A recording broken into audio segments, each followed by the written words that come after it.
Այն ամենից հետո ինչ անում է Փաշինյանը, հունիսի 7-ին նորից կստանա ժողովրդի քվեն։ Չէ, ասեմ, եթե մաքուր ընտրություն գնա, մաքուր, դա 100% չէ։ Իսկ եթե կեղտոտ գնաց, 1,000,000%, ասեք Փաշինյանը սենց ամենից ասում ամենից, եթե քշում ես բռնում,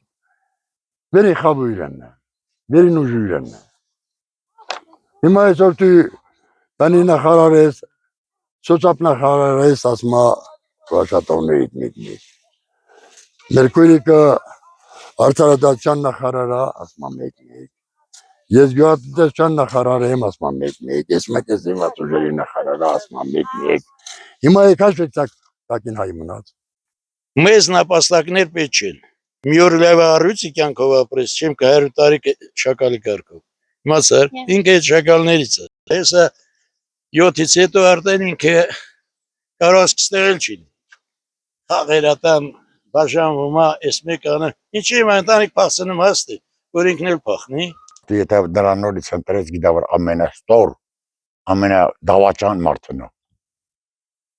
Ես քիչ առաջ ասի 75 տարեկան եմ։ Ես հələ ձևի դանգլա ղեկավար տեսաշ։ Այդ ձևի դանգլա ղեկավար տեսաշ։ Ոչ, որովհետև ոչ մի արդյունք չի տամ ժողովրդին։ Ինչ արդյունք հատամ ժողովրդին։